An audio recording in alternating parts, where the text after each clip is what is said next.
Bonjour et bienvenue dans ce quatrième webinaire de la Bourse Badois. Aujourd'hui, nous allons vous présenter des conseils pour valoriser votre offre boisson. N'hésitez pas à poser vos questions pendant tout le live, nous vous lisons et nous sélectionnons vos meilleures remarques pour les poser à nos invités.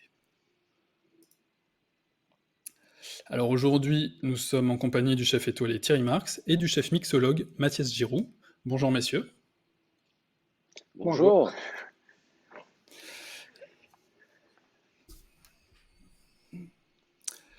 Alors, on commence directement avec le premier thème, comment personnaliser son offre boisson avec les conseils de Mathias Giroux.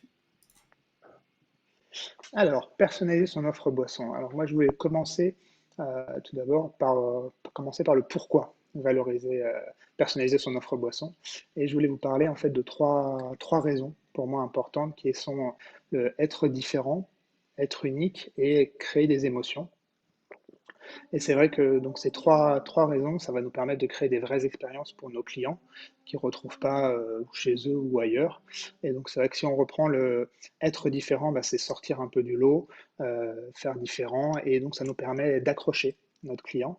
Ensuite, être unique, ça nous permet de mettre en avant nos signatures, qu'on soit reconnaissable et qu'on puisse être reconnaissable et qu'on puisse nous mémoriser. Et après, créer des émotions, ça va nous permettre un peu de fidéliser le client, fidéliser le fait de mettre son empreinte et de faire revenir. Donc c'est vrai que ces trois raisons, donc être unique, être différent et créer des émotions, bah, ça nous permet de développer notre chiffre d'affaires par rapport à l'offre boisson. Donc c'est pour ça, en tout cas pour moi, qu'il faut mettre une importance sur personnaliser son offre boisson. Par rapport à cette personnalisation, donc le comment, je pense que, au début, ce qu'il faut surtout, c'est aussi voir un petit peu son ADN et créer une offre cohérente en fonction de son concept, son ADN et aussi en fonction de soi-même, ce qu'on veut mettre en avant. Et on l'a souvent répété durant les webinaires avec le chef Thierry Marx, être créatif. Je pense que c'est une des clés pour personnaliser son offre boisson et pas hésiter à se renouveler. Pour illustrer un peu ces points de personnalisation, moi j'ai voulu le faire en trois steps. Donc la partie produit, sélection des produits, la partie tout ce qui va être un peu notre offre, notre fond de carte, et après toute la partie mixologie, donc les cocktails avec et sans alcool. Alors la partie produit, ça va passer sur le côté déjà sur la structure de la carte, définir sa structure de carte en fonction de ce qu'on veut mettre en avant, si on veut mettre plus ou moins ces produits-là en avant, aller chercher des différents produits. Ensuite, on va aller les sélectionner, des produits. Je pense que c'est bien d'avoir des produits un peu rassurants, comme on disait dans certains webinaires, ce côté un peu des produits à forte notoriété et des produits un peu plus découvertes, où ça va être des produits un peu plus niches, produits locaux qu'on va aller chiner. Et par rapport à ces produits, je pense que la personnalisation, ça va aller aussi sur le fait de faire évoluer cette offre tout au long de l'année, de la faire vivre en fonction un peu des saisons, pas hésiter justement, ou aussi en fonction aussi des rituels de service qu'on pourra mettre en place. C'est vrai que ces rituels de service, c'est un petit détail, mais qui fait aussi la différence, et il ne faut pas hésiter à le mettre en avant et à apporter en fait ça. Ensuite, la partie classique, ce que je voulais dire par rapport aux parties classiques, c'est tout notre fond de carte qu'on a tous, la partie café, la partie thé, la partie jus frais, la partie vin au verre. Bah, ça, il ne faut pas hésiter aussi à essayer d'en faire un peu ça, mettre un peu des signatures, de créer ce rituel de service, d'avoir une théâtralisation qui va permettre de personnaliser toujours et de fait qu'on soit reconnaissable et qu'on se souvienne de nous. Et pour la dernière partie, un peu sur la partie offre plutôt mixologie, cocktail avec et sans alcool, je voulais faire un peu apparaître ce côté, bah là ça va être la signature de l'endroit, la signature avec et sans alcool, pas oublier le côté sans alcool et de proposer quelque chose de complexe et d'assez intéressant parce qu'il y a une vraie demande dessus.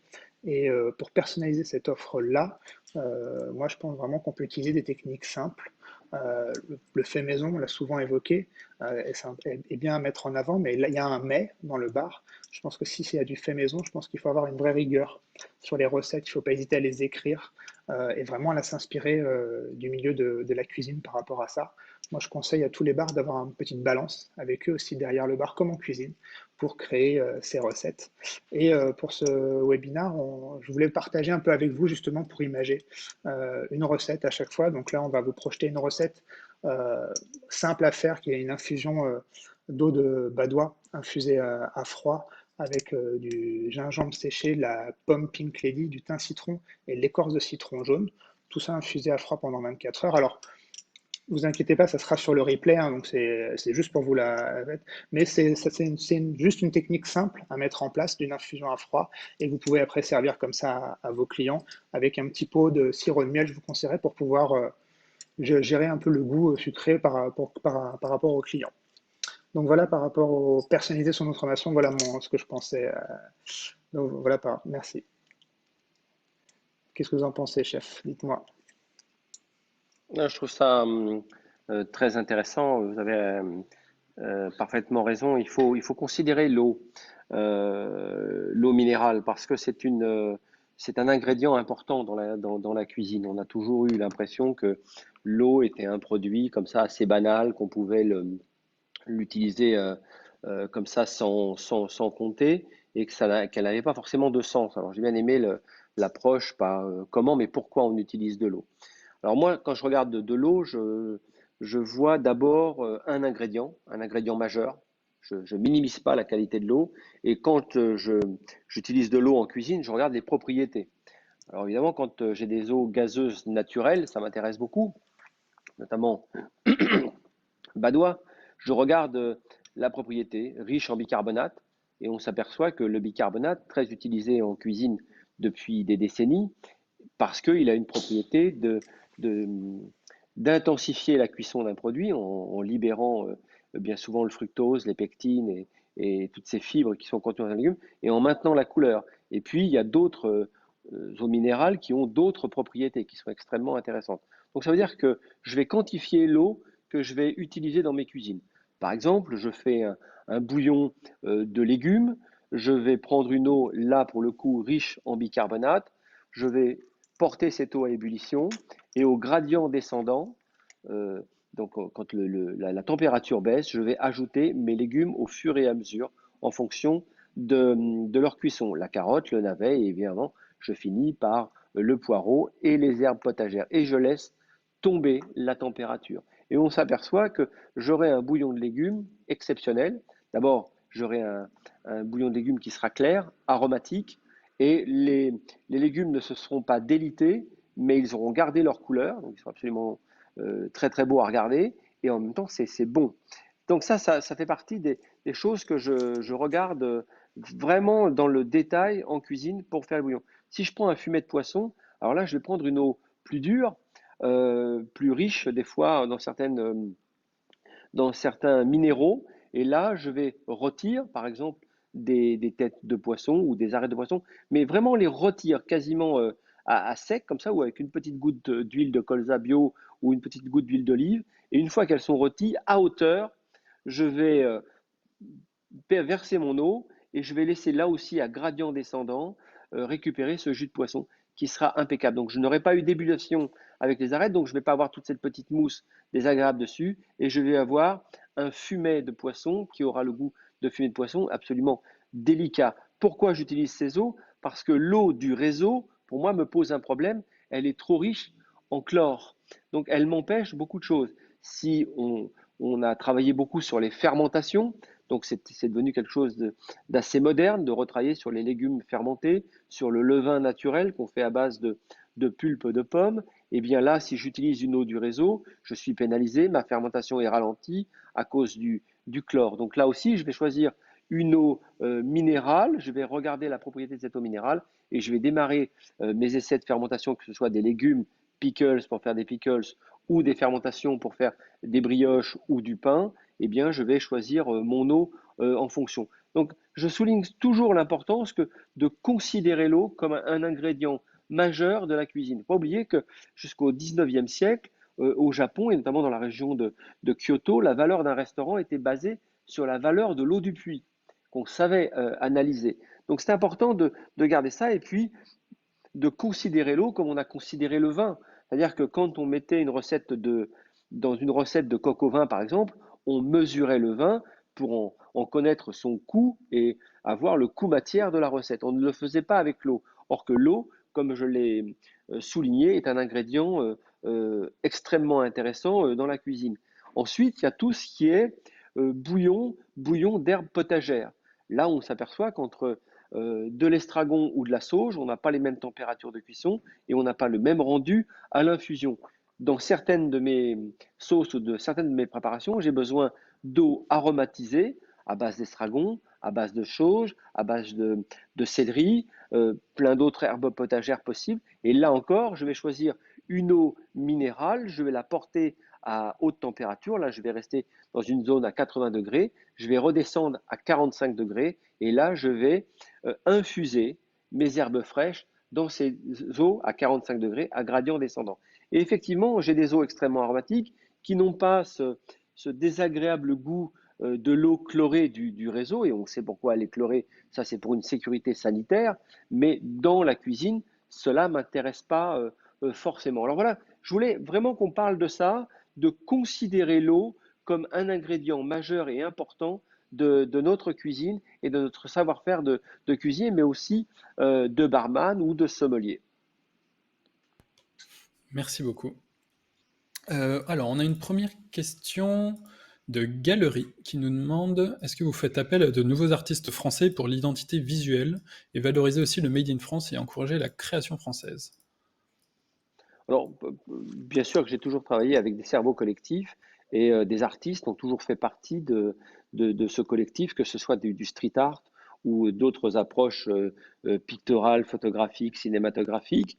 Et puis, le Made in France, pour moi, il n'est même pas à débattre, il est une évidence pour moi. C'est-à-dire que je considère que ce qui se passe à l'intérieur de l'Hexagone et ce qu'on vient de vivre nous le rappelle, il y a des choses d'une richesse absolument incroyable et d'une diversité incroyable. Donc Made in France, oui à fond, ce qui ne m'empêche pas et ce qui ne me rend pas obtus pour regarder un petit peu ailleurs ce qui se passe dans le monde, que le ailleurs puisse aussi être inspirant, mais il est évident que dans ma démarche d'artisan, le Made in France est une évidence. Je crois à ce potentiel français, à la diversité de la France, de ses terroirs et de ses territoires, et qu'on n'a pas fini d'avoir, avec la créativité française, cette capacité à nous renouveler assez facilement et être attractif pour nos clients nationaux et internationaux. Et moi, c'est vrai que je Exactement. trouve ça vraiment intéressant cette question parce que, au contraire, et on peut vraiment faire appel, que ce soit à l'identité visuelle et valoriser euh, tout. Et c'est vrai que faire des vrais échanges, de faire des vraies expériences, souvent nous, on l'a fait justement avec des artistes français, que ce soit sur le design ou que ce soit aussi dans d'autres univers, on a des vrais savoir-faire. Et c'est vrai qu'on a fait des présentations avec un maître parfumeur, Jean-Charles Sommerard, et on a fait toute une expérience justement autour de ça. Donc il y a un artiste aussi lui-même, et qu'on a mis en avant justement ces produits français. Donc il y a des vrais savoir-faire en France. Et oui, au contraire, on va valoriser ça et faire en sorte que ça apporte de nouvelles expériences. Très bien. Merci à vous. Alors, on a pas mal de questions. Une petite question très personnelle. Est-ce qu'il y a une influence sénégalaise culinaire en France? Bon, question de Bien Ciczo. sûr, l'Afrique est très présente. Je vois beaucoup de mes jeunes collaborateurs d'origine malienne ou d'autres origines de l'Afrique qui aujourd'hui viennent étonner la gastronomie française par le relief que peut avoir ce continent africain. Donc bien sûr que dans la cuisine sénégalaise, qui est une cuisine extrêmement riche et une cuisine de sharing, vraiment une cuisine de partage comme ça, je trouve ça très intéressant, mais tout le continent africain n'a pas fini de nous étonner. Exactement. Alors, une dernière petite question sur ce thème de Caroxine. Vous intéressez-vous aux produits lacto-fermentés et aux graines germées quand vous élaborez des plats? Alors oui, bien sûr, parce que les graines germées, eh bien, ça c'est quelque chose qui apporte dans la gastronomie et qui apporte beaucoup de relief des fois à notre cuisine française. Donc je produis des graines germées et là, je pense que c'est quelqu'un qui est assez aguerri et qui doit comprendre de quoi je parle. On a besoin d'eau extrêmement qualitative pour ces graines germées. Donc là aussi, le sens de l'eau qu'on utilise dans nos graines germées donne des saveurs assez particulières à nos graines germées. Et le lacto-fermenté, bien sûr, aujourd'hui, il y a toute une réflexion là-dessus. Ni trop, ni trop peu. D'ailleurs, je pense qu'il ne faut pas s'enfermer dans des silos, mais au contraire, utiliser tous les silos possibles pour trouver sa signature de cuisine. Donc, le lacto-fermenté, oui. Les graines germées, bien sûr. Et aujourd'hui, les chefs en sont friands. Super. On va attaquer le deuxième thème. Alors, quelle est la valeur ajoutée des eaux minérales naturelles? Alors, chef Marx. Alors, la valeur ajoutée des eaux minérales naturelles, je ne vais pas refaire le petit cours de cuisine que je viens de faire avec la propriété et la qualité des eaux que nous utilisons, mais comment on peut euh, améliorer l'offre pour nos clients autour de l'eau minérale. Il n'y a pas que le thé. Par exemple, pour moi, il y a quelque chose qui était une évidence, c'était de ramener un chariot d'eau minérale dans la salle du restaurant. Donc on a fait avec un designer un chariot d'eau minérale à différentes températures avec une approche euh, herbe potagère qu'on utilise sur le même chariot et dans lequel on crée des infusions instantanées, chaudes ou froides ou à température ambiante pour que le client savoure une eau dans les meilleures conditions possibles. Donc le chariot d'eau minérale m'a permis d'aller chercher un peu de chiffres, faire du upselling avec mes sommeliers pour leur permettre d'avoir, pas eau plate ou gazeuse, ça me paraissait un peu court.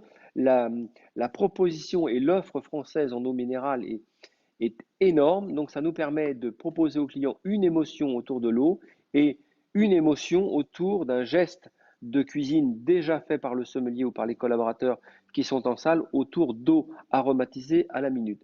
Je vous donne une eau qui marche très bien, qu'on appelle l'eau furieuse, qui est un demi-jus de citron vert, un demi-jus de citron jaune, du gingembre frais râpé, une goutte de sirop simple. On choisit le sirop qu'on souhaite. Là, on a plutôt du sirop de bouleau et on va verser de l'eau gazeuse badois sur cette préparation. On appelle ça l'eau furieuse. C'est une eau dynamique, c'est une eau qui va ouvrir l'appétit et permettre aux clients de se préparer à avoir une succession de petits plats pour des clients qui ne boivent pas d'alcool. Donc on a toute une succession d'offres comme ça autour du chariot d'eau minérale qui me paraît être un chariot extrêmement intéressant. Ça, c'est pour le début du repas et le milieu du repas. Et puis ensuite, nous avons les eaux chaudes. Et là, nous tenons beaucoup à cette présentation du chariot avec les eaux chaudes parce qu'effectivement, il y a une sélection de thé, des plus ou moins fermentés. Il y a aussi là une sélection de mélanges d'herbes aromatiques type herbes potagères et puis effectivement des herbes sèches ou des écorces de fruits pour préparer des eaux chaudes pour nos clients en fin de repas. Vous voyez qu'on peut aller chercher comme ça du upselling, donner de la valeur ajoutée à l'action de cuisine et donner de la valeur ajoutée à une proposition autour des eaux minérales qui est une proposition qui n'est pas dormante, qui n'est pas par défaut. C'est-à-dire qu'on avait une impression que dans le siècle passé, que quand le sommelier arrivait, d'abord c'était la dernière des choses qu'on avait envie de s'occuper, donc en général c'était un apprenti ou un commis qui le faisait, et puis on avait envie de dire on va donner de la vie à cette eau, parce que l'eau c'est la vie. D'ailleurs, quand on le regarde de façon planétaire, c'est le sens de l'eau, c'est le sens de la vie. Donc, comment j'anime les ventes autour de l'eau en permanence dans mon offre de restauration? Eh bien, un chariot d'eau minérale au départ, un chariot d'eau minérale qui va perdurer pendant le service et à la fin, un service d'eau chaude qui finalement n'est pas un service banal où on va aller chercher de l'eau chaude à la machine à café, mais au contraire, faire devant le client chauffer des eaux minérales choisies. Certaines ont des vertus, d'autres un peu moins. Certaines ont des richesses minérales, d'autres un peu moins. Et on va pouvoir contenter, offrir une émotion culinaire à nos clients autour de l'eau. N'oublions pas que l'eau, dans les années après-guerre, après Deuxième Guerre mondiale, on appelait ça les eaux de régime et elles se vendaient en pharmacie. Donc elles avaient du sens dans leur consommation autour de la table. Donc c'était simplement de réanimer ce potentiel qui était certes un petit peu endormi ou par défaut, comme je l'ai évoqué, le sommelier arrivait avec une bouteille dans chaque main en disant plate ou gazeuse, ce qui voulait absolument rien dire. Et je me souviens d'une très ancienne cliente qui disait les deux. Et un jour, je lui dis, mais pourquoi vous prenez deux eaux en même temps? Alors je l'ai copié parce que je fais ça aussi. Elle dit, je commence par l'eau plate et je rajoute par-dessus de l'eau à bulle pour ne pas écraser la bulle. Et ça vient dynamiser mon eau plate. Vous voyez que l'eau, déjà, procure de l'émotion, et c'était une dame qui avait un certain âge et qui fréquentait que les beaux établissements, et elle avait cette petite marotte que j'ai gardée, et effectivement, quand je mélange deux eaux minérales, une plate, une gazeuse, il se passe déjà quelque chose. Vous voyez qu'on peut en permanence aller chercher ce petit comptage de chiffre d'affaires qui peut paraître être une réponse à un client et que ça procure du plaisir à nos clients, j'en suis convaincu. Voilà un petit peu ma démarche autour de cette valorisation de l'eau minérale. Bah, moi, je rejoins complètement, chef, et c'est vrai que je trouve que le minéral fait vraiment la différence. Elle fait partie vraiment intégrante aujourd'hui de mon univers de création et de ce que je partage aussi avec mes équipes. J'ai eu la chance d'un peu partout dans le monde entier, quand j'ai ouvert des endroits, de goûter différentes eaux, et là, je me suis vraiment rendu compte que l'eau minérale faisait la différence en fait dans toutes mes créations en termes d'infusion à froid ou à chaud, et de par leur minéralité apporter vraiment quelque chose d'unique. Et c'est vrai que souvent on me pose la question, c'est pour ça que je vais vous répondre sur deux, trois. Pourquoi j'utilise cette eau par rapport à l'autre eau? Et donc c'est vrai que on a eu la chance en France d'avoir un vrai patrimoine sur l'eau minérale. Et c'est vrai que je vais vous en citer trois, donner des exemples. Je vais commencer par l'eau d'Évian. Alors c'est une eau pour moi qui est magique parce qu'elle a un vrai goût, elle a un vrai goût frais, elle a une fraîcheur, une neutralité en termes de goût, mais ça s'explique par rapport à son pH, en fait, son taux d'acidité, qui est le même que la salive. Et donc, c'est vrai que c'est pour ça que cette eau-là, je l'ai choisie pour travailler certaines infusions, souvent à froid, et en pairing avec de la nourriture, en food pairing, ou ajusté à des menus dégustation, où je fais des infusions à base d'évian, où on mixe avec les différents chefs avec qui je travaille, en fait, ces menus. Après, je peux utiliser la Volvic, qui est complètement différente, mais qui a une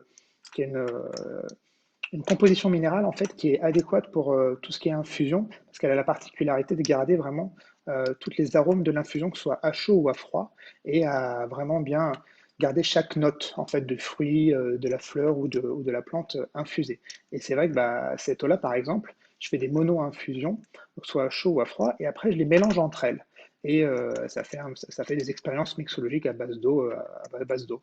Et la dernière, donc la badoie, je voulais mettre en avant cette chance d'avoir cette badoie qui est une eau qui est naturellement gazeuse, et avec la finesse des bulles, ce qui est intéressant, c'est qu'elle-même toute seule, elle va apporter une complexité, donc quand on finit un cocktail avec ou sans alcool, ou on va la faire infuser. C'est vrai que on pense pas souvent, c'est vrai que cette eau gazeuse, on peut la faire infuser. Je vais vous citer un exemple qu'on a fait il y a pas longtemps là pour une collection qu'on a créée avec un établissement avec qui on travaille, où on a fait infuser une badoie intense avec de la pastèque. Faites l'essai un jour, si jamais vous faites l'essai.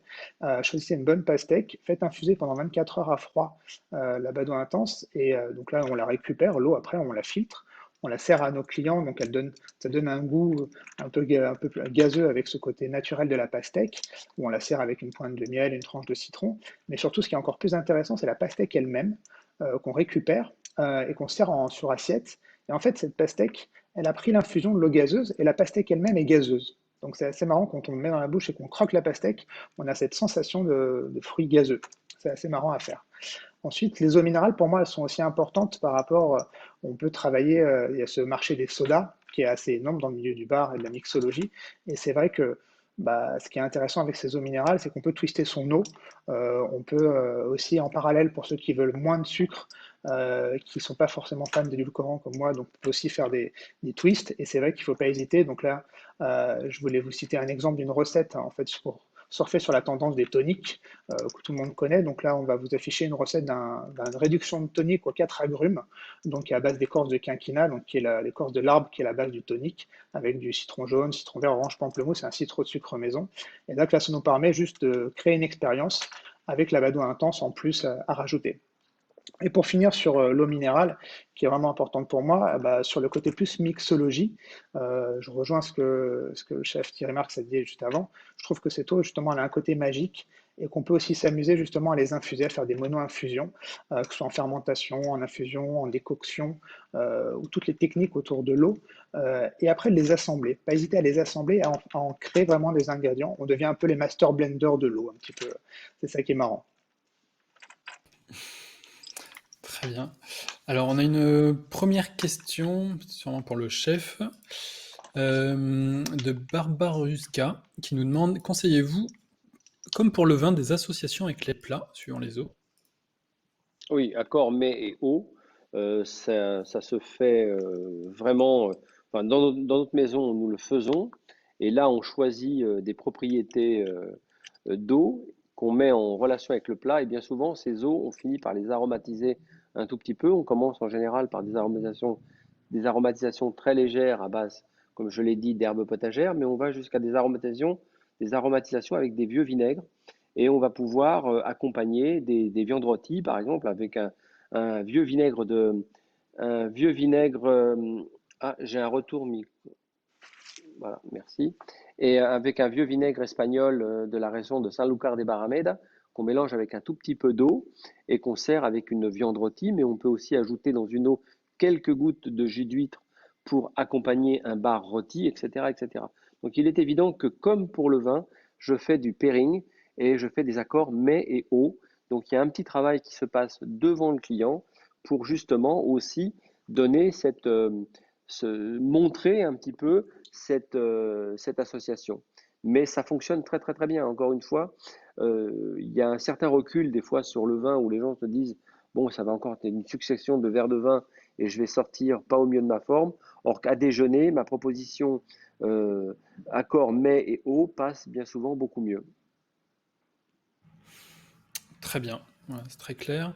On a une question d'un restaurateur, Zachary Semandi, qui nous demande comment favoriser la consommation d'eau minérale dans des établissements qui ne sont pas forcément premium. Alors, il suffit d'aimer l'eau. C'est-à-dire qu'il faut, je peux que lui recommander de se remettre à goûter des eaux, de les aromatiser lui-même, et il verra immédiatement qu'il va être le meilleur ambassadeur de son établissement autour de l'eau. C'est-à-dire que quand on commence à goûter, comme l'a évoqué Mathias, de l'eau d'Évian, de l'eau de Badois, différentes eaux comme ça qu'on va pouvoir agrémenter, il se passe quelque chose. Et on peut les recommander à différentes heures de la journée ou différents moments du repas. Il verra que s'il se remet à considérer l'eau, eh bien l'eau devient pour lui une façon de faire de la vente, bien sûr, mais d'être en capacité de proposer une eau. Et quand il achète de l'eau minérale, il suffit qu'il regarde l'étiquette, il y a un certain nombre d'indications qui vont lui permettre de voir le taux de minéralité, etc., etc. Donc de pouvoir donner des indications qui permettent de fois de faire un acte de vente euh, plus, plus dans l'apprentissage de quelque chose plutôt que de vendre une bouteille d'eau par défaut. Et je pense qu'aujourd'hui, le client attend cette réflexion. Il a envie qu'on lui propose. Ce n'est pas simplement quelqu'un derrière qui fait une action de vente, mais quelqu'un qui va faire vivre une émotion au travers d'un produit qu'il vend. Et c'est toute la différence. Et je pense que s'il se remet à goûter des eaux et à les aromatiser lui-même, eh bien, il va s'apercevoir qu'il va créer une attractivité autour de son phénomène bar à eau. Ce qui ne néglige pas non plus tout ce qu'il fait à côté. Mais c'est une façon de faire du upselling, de la vente en plus, qui me paraît intéressante et qui surtout qui met le client dans une réponse qu'il attendait. Très bien. Bon, en tout cas, il vous remercie grandement. On a une dernière petite question de Christophe Chiavola qui nous demande: croyez-vous en l'eau minérale bio? A-t-elle vraiment un intérêt? Je crois en l'eau minérale bio, pas plus que ça. Je pense que le bio, il est aujourd'hui à toutes les sauces. Et est-ce que ça a encore du sens de parler de bio? Bio, c'est une évidence. On doit respecter la nature, les sols.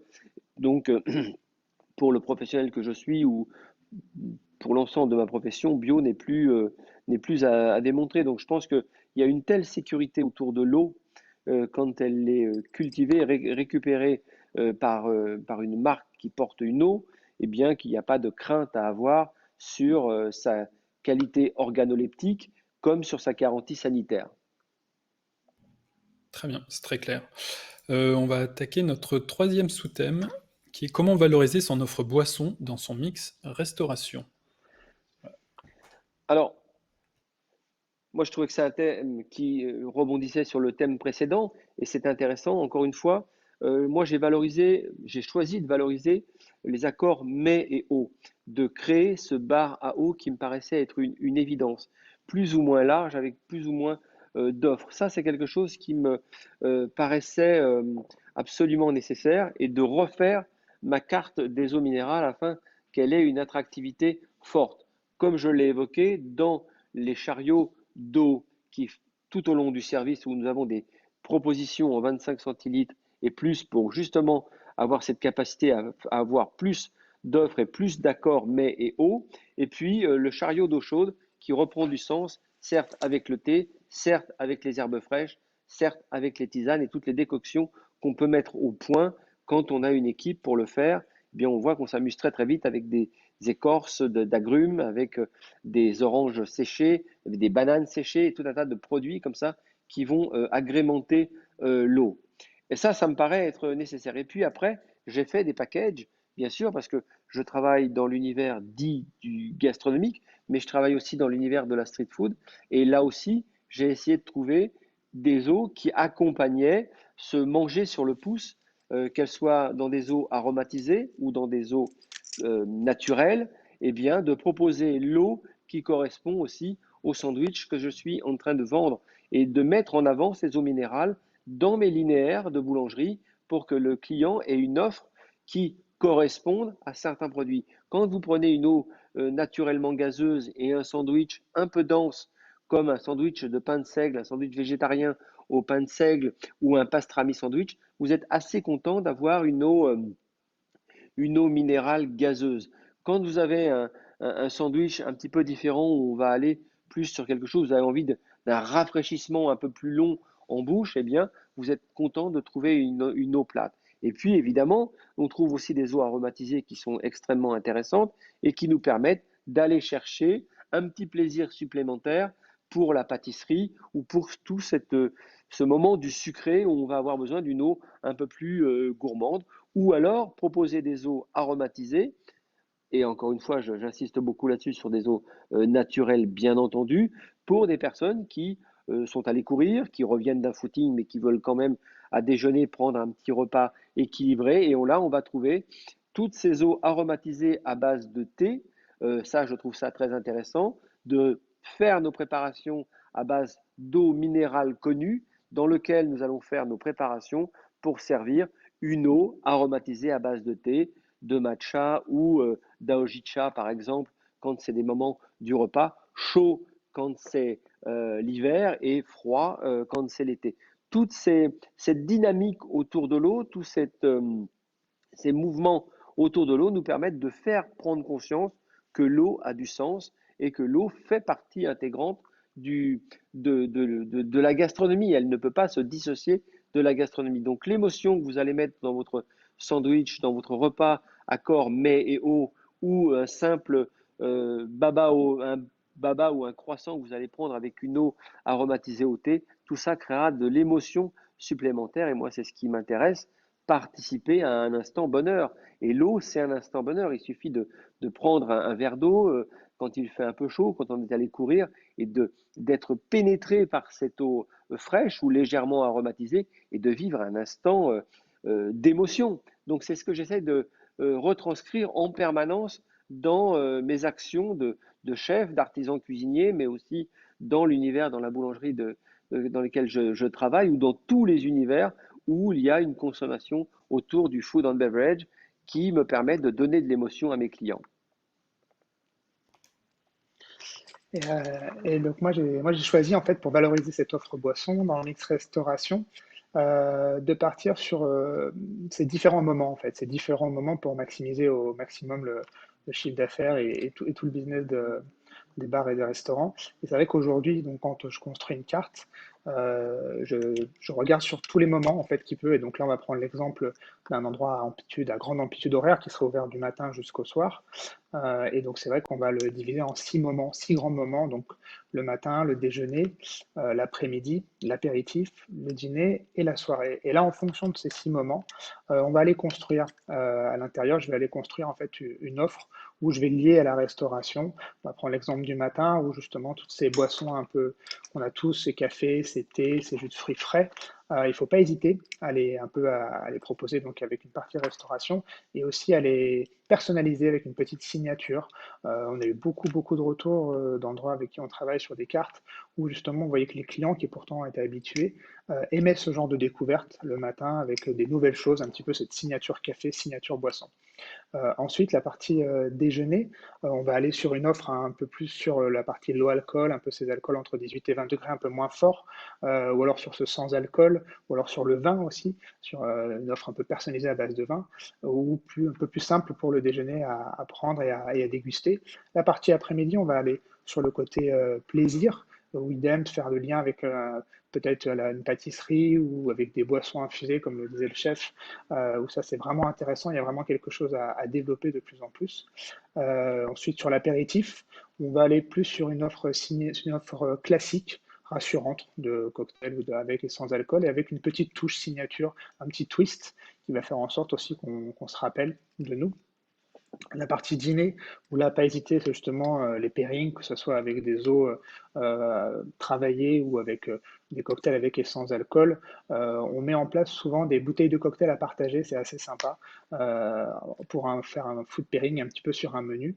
Comme si c'était une bouteille de vin, bah, on propose une bouteille aussi de cocktail et les clients aiment bien en général.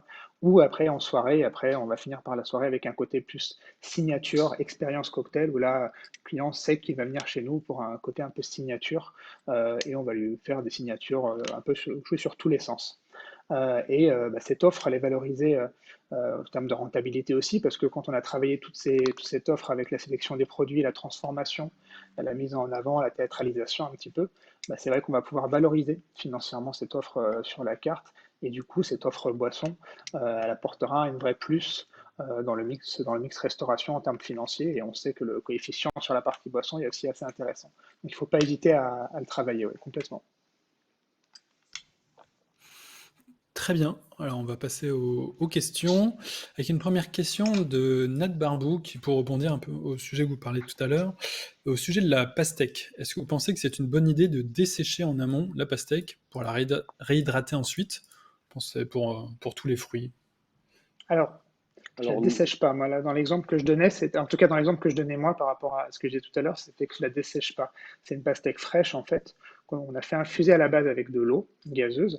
À la base, c'était vraiment pour avoir cette infusion d'eau gazeuse qu'on allait récupérer pour pouvoir la proposer à nos clients pour avoir un côté frais, un vrai arôme de pastèque naturel, frais. Et en fait, en récupérant les morceaux de pastèque qu'on avait infusés, donc ils sont frais, ils ne sont pas déshydratés, on s'est rendu compte qu'en fait l'eau gazeuse intégrait directement la pastèque et quand on mangeait la pastèque après, on avait ce côté gazeux dans la bouche. C'est ça qui était assez marrant.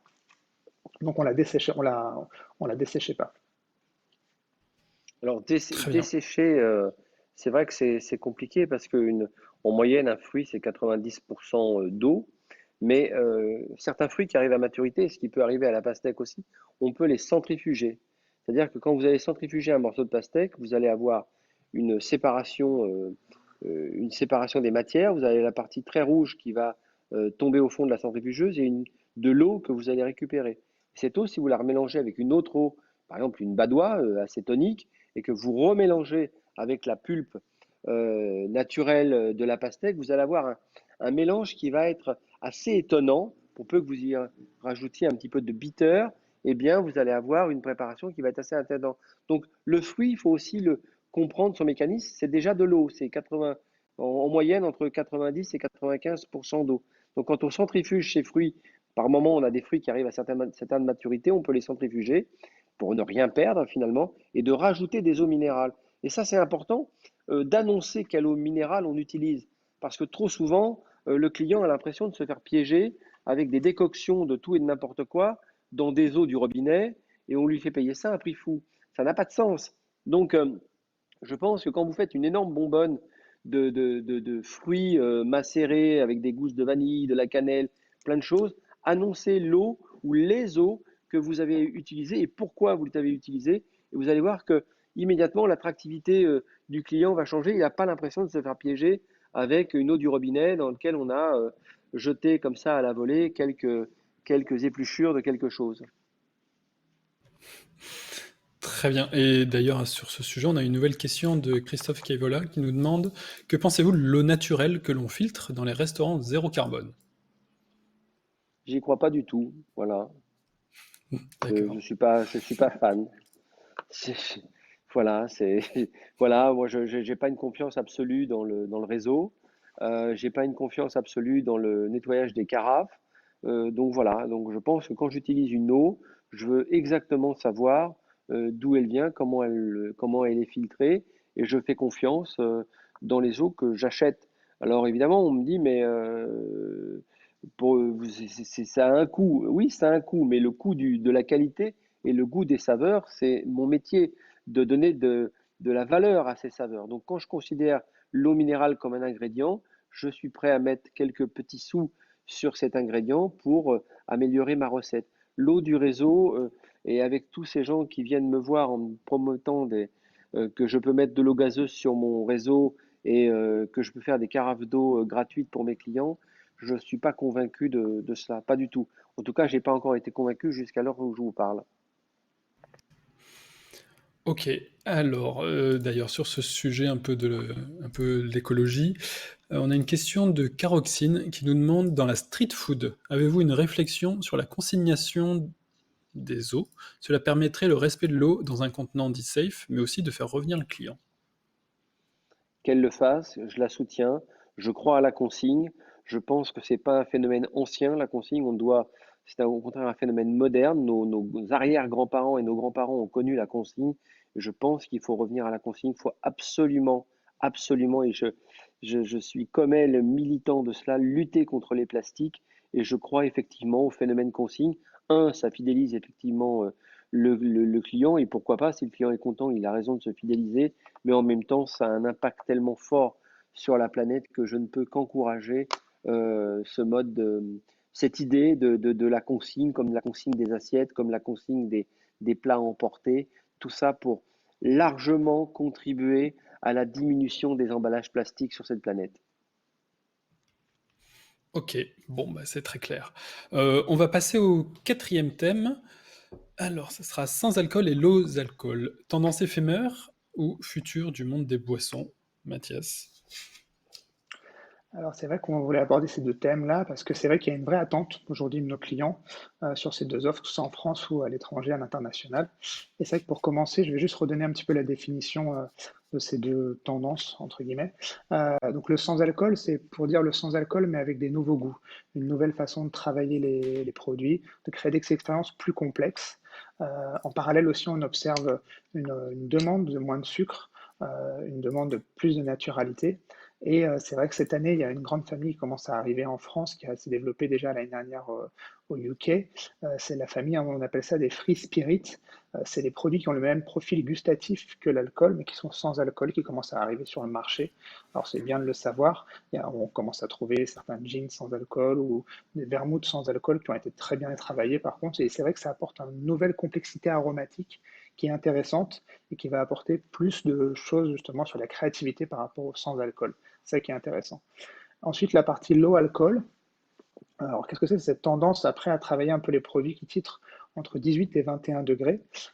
Cette traîne, elle est arrivée des États-Unis en passant par le UK et ça s'est développé un peu partout après en France, en Italie et dans différents pays. Elle a un vrai intérêt, c'est la consommation responsable, consommer moins mais mieux. Et c'est surtout un nouveau mode qui a commencé à arriver. Et là, on entend donc de plus en plus arriver ce côté low alcool, donc de travailler des produits plus bas alcoolisés. Il y a une tendance qui arrive là, qui a été développée l'année dernière, c'est bon de la connaître.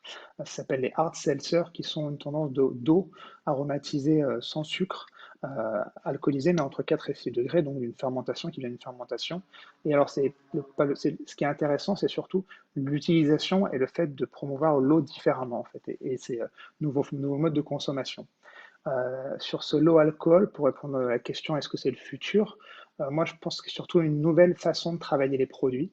C'est ça qui est intéressant, c'est que c'est une tendance qui s'est accélérée avec l'impulsion du retour des apéritifs d'origine. En France, on a la chance justement, on est un pays de savoir-faire, on est un pays distillateur, et c'est vrai que ça se traduit avec des sélections sur les cartes en low alcool, sur des vermouths, sur des ABV, sur des anisés, sur des amers ou sur des liqueurs différentes, les liqueurs modernes qui se sont développées. Et c'est vrai que c'est intéressant de le savoir, ça, et de le travailler, et pour imager un peu cette tendance. Je cite un exemple, c'est le groupe Accor qui va ouvrir en septembre prochain une nouvelle chaîne d'hôtels en France, qui est une marque qui vient d'Australie, qui s'appelle Tribe, qui est toute nouvelle, et la première ouverture sera pour l'Europe à Paris, dans le 17e à Batignolles. Et on a choisi de casser un peu les codes aussi sur le monde du bar, et on a créé toute une carte de signature avec zéro alcool fort dedans, que avec des bases de liqueur en mono-infusion, où justement on retravaille la liqueur mais différemment pour apporter des nouveaux goûts. Et pour finir sur ce côté sans alcool, cette fois-ci, on l'a souvent cité dans les webinars, c'est vrai que pour moi, c'est pas une tendance, c'est une vraie lame de fond, le sans alcool. C'est un vrai univers qui fait un partie intégrante de notre monde du bar. Et en échangeant avec le chef Thierry Marx, j'ai compris que c'était aussi important pour lui, cette famille des sans alcool. Et c'est vrai que ce qui est intéressant avec sur sans alcool, moi je l'ai vu au travers de mes voyages, c'est une offre universelle. On touche toutes les cultures, toutes les religions, toutes les générations. Et c'est vrai que c'est intéressant. Elle demande aujourd'hui d'être mieux travaillée. Il faut la créativité, on l'a souvent cité aussi. Et je pense que là, c'est vraiment le but dans le sans-alcool, qu'il faut une vraie créativité. Alors aujourd'hui, il y a deux moyens. Il y a les produits maison qui sont intéressants, ce que je disais, mais sur le bar, il faut une vraie rigueur sur ces produits maison pour avoir un vrai suivi de qualité. Ou alors, il y a aussi les produits finis qu'on trouve de plus en plus qui sortent avec des nouvelles complexités. Je vais vous citer un exemple très intéressant d'un produit qui est sorti l'année dernière, qui s'appelle Paragon, qui est un cordial sur la famille des poivres. Et ça, je trouve ça vraiment intéressant parce qu'on prend un peu de l'univers de la cuisine, mais dans une boisson, et on peut arriver à faire des choses magiques et assez complexes. Après, dans cette offre sans alcool, il y a un intérêt majeur pour moi qui est le pairing avec la food et qui est vraiment intéressant. Je sais que le chef Thierry Marx travaille déjà beaucoup, que ce soit en France ou à l'étranger. Et ça, je trouve que c'est vraiment, vraiment intéressant à développer. Et c'est pour ça que on va vous passer je vais vous passer une petite recette, partager une recette qui a un peu un lien avec une technique de cuisine et la technique un peu du bar qui mélange un peu les deux, qui est une mousse en fait de citron vert basilic faite maison avec une badoie qui est infusée avec des framboises et des myrtilles, donc à froid pendant 24 heures. Et ce qui est assez marrant dans cette création, c'est qu'il y a un côté différent de texture entre la mousse et le gazeux, entre le sucré et le non sucré, qui est assez intéressant à mettre en avant. Donc voilà, donc pour moi, c'est vrai que c'est deux tendances à prendre en compte et qui sont vraiment intéressantes à savoir, à connaître. Ok. Alors, on a une première question de Romain Vidal qui nous demande quel est votre top 3 des sans-alcool, des low-alcool et aussi des alcools? Alors mon top 3 des sans-alcool, Oui, c'est qu'est-ce que vous souvent, comme je utilisez le réponds plus? Qu'est-ce toujours qui est sur. le plus demandé? Ouais, c'est Oui. ça. Qui est le plus demandé? Bah, là, clairement, c'est vrai que je pense que l'eau pour moi est vraiment une base de création aujourd'hui. Donc, ça va être les infusions, toutes les eaux minérales infusées. Ça va être une de mes bases sans alcool où là, je peux vraiment en faire. Je me prends un peu comme un nez, comme un parfumeur pour assembler. Dans les low alcool, j'aime bien toute la partie liqueur justement, mais retravailler. Ce que je disais, il y a un vrai intérêt des parties liqueur à retravailler différemment. Et la partie alcool, j'aime bien découvrir. Je ne pourrais pas citer certains alcools spécifiques. Moi, ce que j'aime bien, c'est découvrir. Je ne bois pas beaucoup d'alcool, mais je sens beaucoup. Et c'est vrai que je reconnais aussi au nez, mais j'aime bien découvrir des choses nouvelles. Ok. Une question de Gilles Roussel qui nous demande quelle est la différence de goût entre une viande cuite avec de l'alcool et une boisson sans alcool? Peut-être pour le chef, Thierry. Oui. Quelle est la différence de goût entre une viande cuite à l'eau et une viande cuite avec de l'alcool ou dans le vin, il y a de Oui. l'alcool, hein, donc je comprends pas vraiment la question. La cuisson à l'eau d'une viande a du sens. Par exemple, il suffit de faire l'expérience de prendre de l'eau de badois, parce qu'aujourd'hui on évoque l'eau de badois, et de la mettre avec un morceau de viande rouge, peu importe, du paleron ou quelque chose. On aperçoit que le paleron cuira plus vite dans cette eau de badois. Et il n'y aura pas d'aromatisation, bien sûr, si on n'y ajoute pas une garniture aromatique, mais elle cuit plus vite. L'alcool, elle apporte une aromatisation euh, de la viande, une aromatisation forte et pas toujours heureuse d'ailleurs, hein, parce que il faut savoir pourquoi on consommait et on conservait et on cuisait des viandes dans l'alcool. C'est bien souvent au XVIIIe et au XIXe siècle, on appelait ça des daubières pour faire des daubes et on n'avait pas de moyens de froid, donc on conservait les viandes dans les alcools et puis on a considéré que c'était une tradition et on en a fait des recettes. C'est pas toujours très heureux, mais là je peux pas vraiment répondre à la question, alors je vais faire une réponse un petit peu bicéphale, quoi. La cuisson à l'eau, si je fais une blanquette, eh bien, je vais choisir là aussi une eau minérale dans ma deuxième phase de cuisson pour accélérer un petit peu euh, la tendreté de ma viande. Et si je choisis une cuisson à base d'alcool, notamment de vin rouge ou d'alcool fort, eh bien, j'aurai une aromatisation. Mais ce sera une prise, je dirais, j'aurais pris parti pour l'un ou pour l'autre, mais je ne peux pas comparer. Ce sont deux choses totalement différentes. À mon choix, si je dois donner mon choix, je démarrerai une viande à l'eau avec une façon très riche, et notamment des herbes fraîches type le curry frais, et de faire un petit curry frais de veau peut être très intéressant avec de l'eau.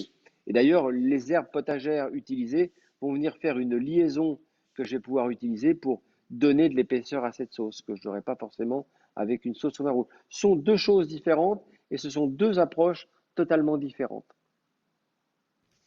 Bon, bah, je crois que la réponse est quand même assez claire au milieu de cette question.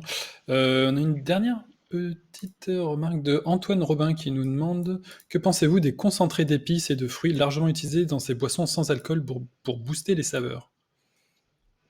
Je ne trouve pas ça forcément très utile. Alors évidemment, Mathias est peut-être plus à même de répondre. Je pense que quand on veut bien faire, dans les fruits, on sait concentrer des fruits, on sait les centrifuger, on sait leur donner du relief, on sait, on sait faire tout ça. Donc quand on mélange ces fruits et qu'on sait parfaitement bien les utiliser à des eaux, il n'y a pas besoin de booster. Et je donnais l'exemple de la pastèque, mais vous pourriez faire la même chose avec du melon. Vous centrifugez un melon, vous allez avoir une pulpe de melon dans le fond de votre verre et l'eau de récupération de ce melon, vous allez le mélanger à une eau tonique. Moi, j'appelle une eau dite furieuse. Par exemple, vous pouvez aromatiser une eau de badois avec du gingembre. Et vous allez faire ce mélange et vous allez avoir un cocktail de texture extrêmement intéressant, d'une partie assez épaisse et d'une partie assez légère et très tonique. Vous voyez que je ne serais pas allé chercher des boosters d'arômes, je ne sais quoi, dont je ne sais pas forcément comment ça a été fait. Moi, ce que je ne distille pas moi-même, j'y fais très attention. Donc, vous voyez, soyez moyen, soyez créatif et jouez le jeu du produit. Et quand vous avez un produit, eh bien, sachez faire les bons mariages. Il n'y a pas besoin d'ajouter des boosters qui vont venir finir par tromper notre cerveau et notre capacité d'analyse d'un produit sain et d'un produit qui ne l'est pas. Ouais, et c'est vrai que je compléterais en disant que bah, le meilleur moyen aussi par rapport à pour booster les saveurs en le faisant nous-mêmes un peu naturellement. On l'a souvent répété, mais c'est vrai que c'est pour ça aussi qu'on a voulu faire ce webinaire ensemble. C'est n'hésitez pas en tout cas le bar à aller aussi partager avec la cuisine et ces deux univers sont vraiment se rapprochent beaucoup. Et je pense que je conseille à tous les barman en tout cas d'aller en cuisine, d'échanger avec le cuisinier, avec les chefs de cuisine, avec les chefs pâtissiers et en échangeant sur les techniques, sur les saveurs, sur beaucoup de choses, vous allez vous rendre compte que justement nos deux univers sont vraiment liés et booster les saveurs, il n'y a rien de mieux que la créativité justement en commun entre différents univers. Très bien, c'est bien noté. On atteint la fin de ce webinaire. Du coup, je vais vous laisser conclure. Bien, non, c'était très, très, très riche et j'aime beaucoup cette façon de donner de la valeur ajoutée à l'eau. C'est une évidence. Pour moi, l'eau, c'est la vie. Donc, l'eau est un ingrédient majeur de la gastronomie. L'eau minérale, c'est vraiment quelque chose qui fait partie d'une réflexion globale de la cuisine, du bar, du travail du sommelier, du travail de la salle. Alors, il faut faire vivre l'eau dans nos établissements. Qu'on ait des établissements de street food, qu'on ait un établissement dit gastronomique, ce qui ne veut pas dire grand-chose. Un bistrot est gastronomique et un 3 étoiles est gastronomique. Et sur cette planète, il y a énormément de gens qui peuvent faire vivre l'eau à bon escient. Et puis soyez créatifs, c'est-à-dire que je pense qu'à un moment donné, il faut oser la création. Là, on peut aller vers des choses qui nous permettent de donner de la valeur ajoutée à l'eau. J'ai parlé des eaux chaudes, des eaux froides, de ce chariot d'eau, mais aussi d'aller chercher l'eau là où elle est. Quand on centrifuge un fruit, eh bien, on récupère de l'eau. Cette eau ajoutée à une autre eau minérale, on a des aromatisations et des émotions qui vont être extrêmement intéressantes. Donc, jouer la carte de l'eau, jouer la carte de l'eau pour faire du upselling, mais du upselling pas idiot, du upselling qui va faire vivre de l'émotion et qui va faire vivre quelque chose à votre client et qu'il n'oubliera pas, donc il reviendra chez vous parce que vous aurez mis en valeur ce savoir-faire autour de l'eau. Et puis, effectivement, on a parlé du sans-alcool. Le sans-alcool, pour moi, c'est le végétarien d'il y a 30 ans. celui à qui on faisait une salade et on ne se posait pas la question. Le type qui buvait pas d'alcool, on lui servait un verre de jus de fruits avec une grosse tranche d'ananas et ça n'avait pas de sens. Et il avait quand même payé le prix fort d'un bar. Aujourd'hui, on crée sous la contrainte. C'est la contrainte qui va vous obliger à créer. Donc, soyez créatifs autour de l'eau parce que l'eau minérale est une valeur sûre de la gastronomie française.